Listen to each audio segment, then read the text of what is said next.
Ouvrons notre Bible au livre d'Ésaïe 27, Ésaïe chapitre 27, délivrance d'Israël, délivrance d'Israël. Ésaïe 27, versets 1 à 5. Yahweh se soucie de son peuple. Verset 1. Beaucoup de nations entourant Israël avaient des légendes et des mythologies qui incluaient leurs dieux se battant avec des monstres marins, dont le Léviathan était l'un des plus connus. Ésaïe peut utiliser l'image du grand monstre marin pour symboliser les nations puissantes qui montrent plus de considération pour de telles mythologies que pour le Dieu d'Israël. Quand il s'agit d'une question de conflit, aucun autre pouvoir ne peut rivaliser avec le pouvoir de Yahweh. Et à cet effet, le grand monstre, le dragon, Dieu en parle dans Job 41, il faut lire.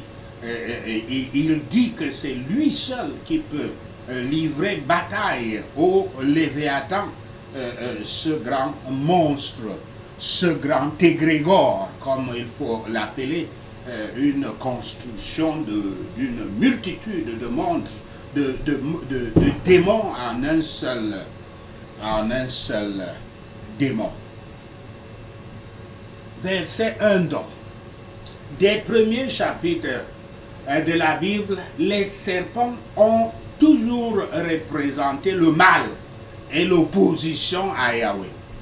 Le péché est entré dans le monde comme quand Adam et Ève avaient été trompés par le serpent et avaient désobéi à Yahweh dans Genèse 3 en croyant qu'ils étaient des dieux. C'est ça qu'on appelle le péché originel. Mais à peine eut-il lieu que Yahweh annonça que la semence de la femme finira par écraser la tête du serpent.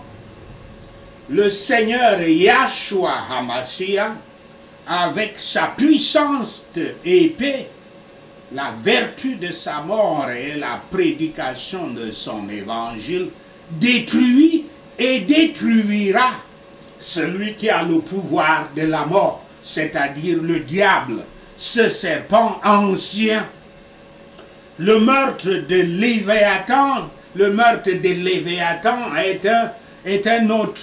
était une autre représentation du triomphe de Yahweh sur le serpent maléfique. Versets 1 à 6. En tuant le serpent, Yahweh protège son royaume, qui est symbolisé par une vigne à laquelle Yahweh consacre beaucoup d'attention personnelle, comme aussi dans Ésaïe 5, versets 1 à 7. En ce jour de la délivrance de Yahweh, l'influence d'Israël sera considérablement élargie. Jacob prendra racine, grandissant pour éventuellement remplir le monde de fruits. Le monde est un désert stérile et sans valeur, mais l'Église est une vigne, un endroit dont on a pris grand soin et à partir duquel on récolte des fruits précieux.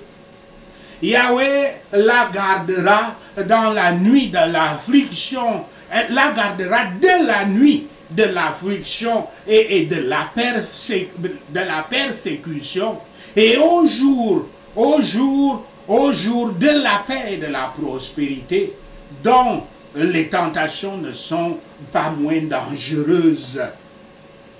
Yahweh prend également soin de la fécondité de ce vignoble.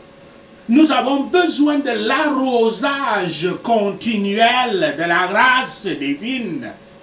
Si celle-ci était retirée à un moment quelconque, nous dépéririons et n'aboutirions à rien.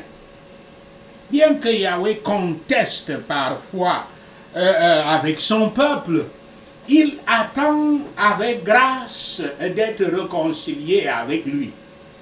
Il est vrai, quand il trouve des ronces et des épines à la place des vignes et des raisins, et qu'ils sont dressés contre lui, il les coupera et les brûlera.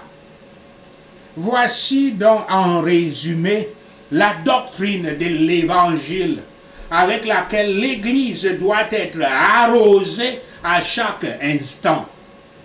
Depuis que le péché est entré, il y a eu de la part de Dieu une querelle juste, mais de la part de l'homme la plus injuste. Voici donner une invitation gracieuse. La miséricorde du pardon est appelée la puissance de notre Seigneur. Accrochons-nous à elle.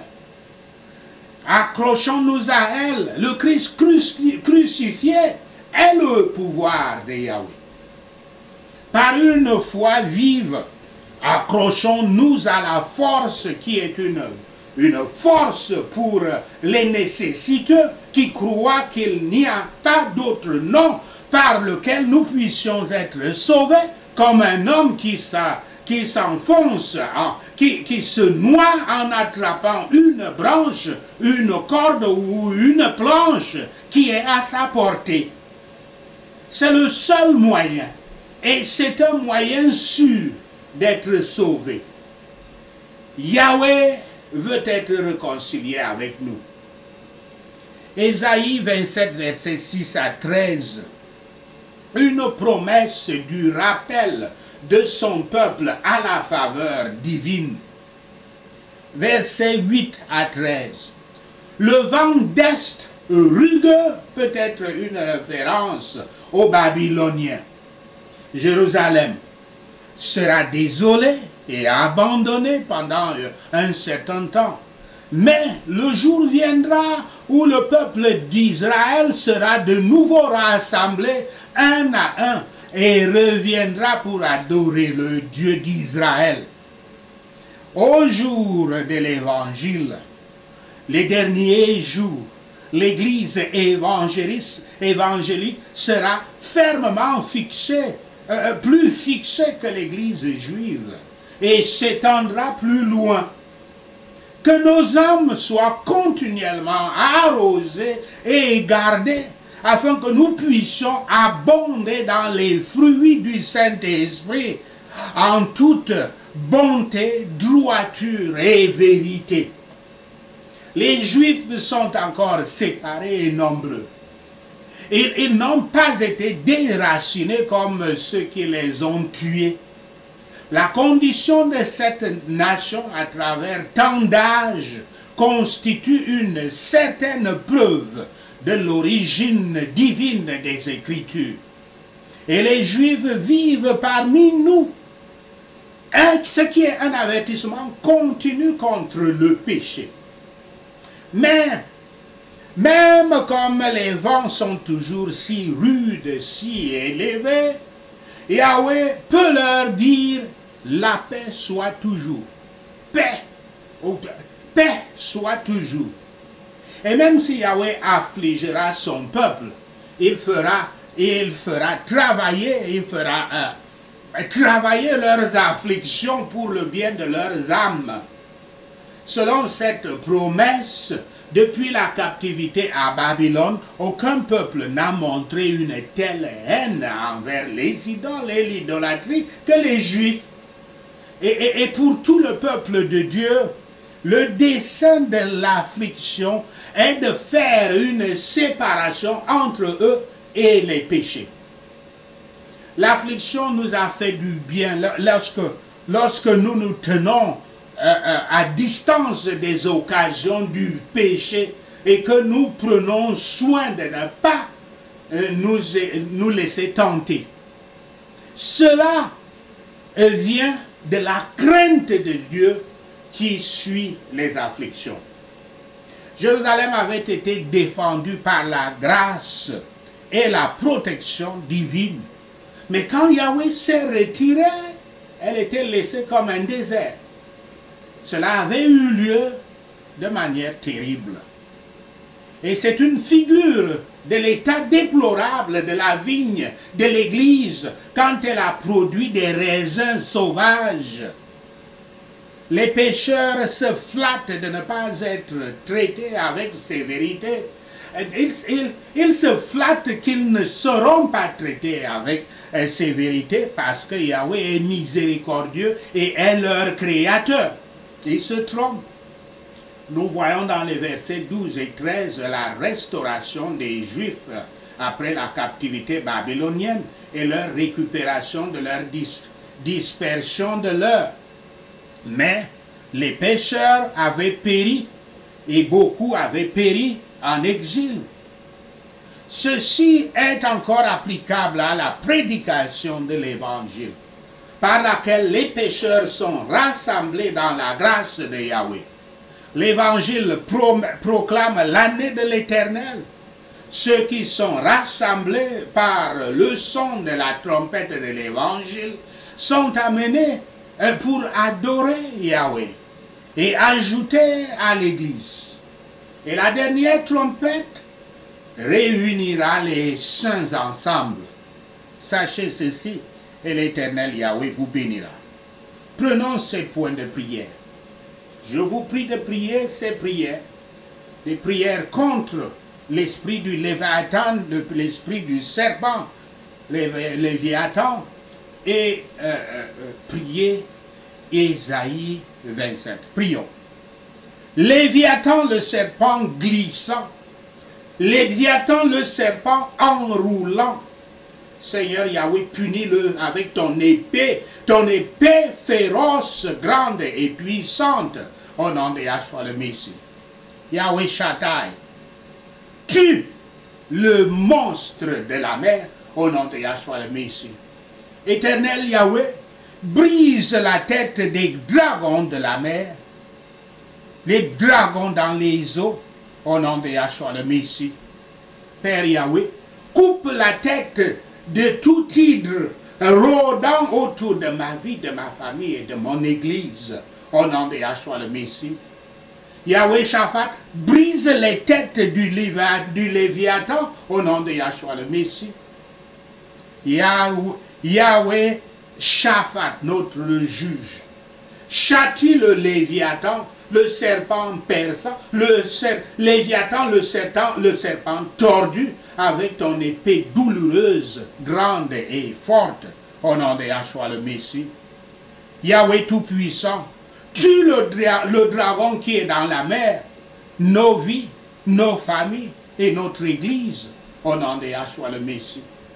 Je brise toutes les malédictions de l'orgueil et de l'esprit du Léviathan dans ma vie par la main puissante de Yahweh, au nom de Yahshua le Messie. Je lis le Léviathan et tous les esprits orgueilleux rassemblés contre ma vie, ma famille et mon église avec les chaînes de feu de Yahweh, au nom de Yahshua le Messie. Seigneur Yahweh, déchire les écailles du Léviathan au nom de Yahshua le Messie. Je libère l'épée de Yahweh contre le Léviathan dans ma vie, ma famille et mon église, au nom de Yahshua le Messie. Père Yahweh, brise la force du cou du Léviathan au nom de Yahshua le Messie. Adonai Yahweh, brise le cœur de pierre du Léviathan et écrase-le au nom de Yahshua le Messie.